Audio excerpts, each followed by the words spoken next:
अस्सलामुअलैकुम, आदाब। मैं हूँ सिद्दीक़ वफ़ा। नाज़रीन, कल रात तबलीगी जमात के बुज़ुर्ग शख्सियत मौलवी इफ्तिखार अहमद अपने मालिकी हकीकी से जा मिले। 2 दिन क़ब्ल उन्हें ख़राबी सेहत की बिना पर अस्पताल में शरीक कराया गया था। जैसे ही इनके इंतकाल की खबर मिली, उनके मामूरीन व शहर में गम की लहर दौड़ गई। आज सुबह तकरीबन 11:30 बजे सुबह ईदगाह जदीद में नमाज जनाजा अदा की जाकर मौसूफ़ के आबाई मुकाम मुधोल के क़ब्रस्तान में तदफीन अमल में आई। इनके नमाज जनाजा में सैकड़ों की तादाद में लोगों ने शिरकत की और उनके लिए दुआए मग़फ़िरत की। इनके इंतकाल से जो खला पैदा हुआ है, अल्लाह ताला मिल्लत को इनका नेअमल बदल अता फ़रमाए और इनके पसमानदगान को सब्र जमील अता करे, आमीन। तो आइए बढ़ते हैं आज की अहम ख़बरों की जानिब। रियासत महाराष्ट्र के बाद रियासत तेलंगाना में कोरोना का कहर टूट पड़ा है। रोज़ाना कोरोना पॉजिटिव के नए केसेस सामने आ रहे हैं। सरकारी अस्पतालों के अलावा प्राइवेट अस्पतालों में कोरोना मरीजों के लिए बेड्स दरकार नहीं हैं।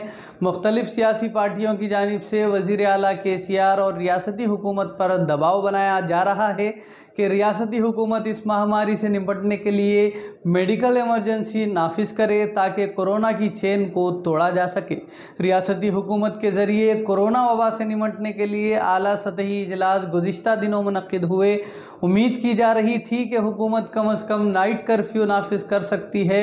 हेल्थ एक्सपर्ट का कहना है कि रियासत में बाज़ मुकामात पर इंतखाबात के पेश नज़र रियासती सरकार इस तरह के इक़दाम करने से गुरेज कर रही है, लेकिन दिन ब दिन कोरोना केसों में बेतहाशा इजाफा और मुसलसल अमवात का सिलसिला जारी है।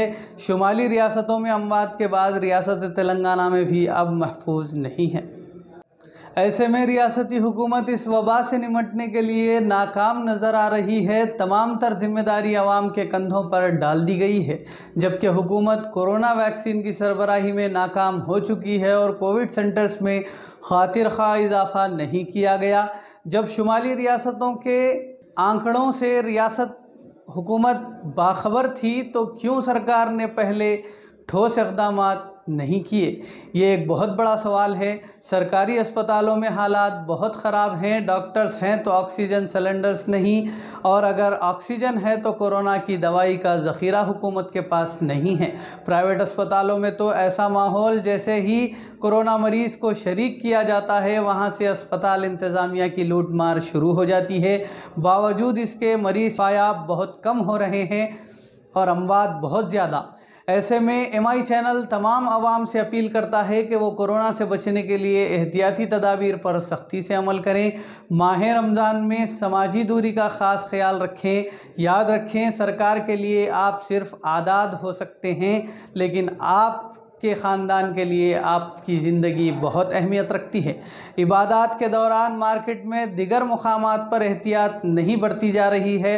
हालिया इंतकाल की रिपोर्ट से हमें खौफ खाने की ज़रूरत नहीं है। मौत व हयात अल्लाह के हाथ है। सिर्फ एहतियात के ज़रिए इस वबा से ख़ुद को और अपने अफराद ख़ानदान को महफूज रखा जा सकता है। घबराएं नहीं, एक दूसरे को हिम्मत और हौसला दें। यकीनन ये वबा का आलम से ख़ात्मा होगा, इंशाअल्लाह सुम्मा इंशाअल्लाह।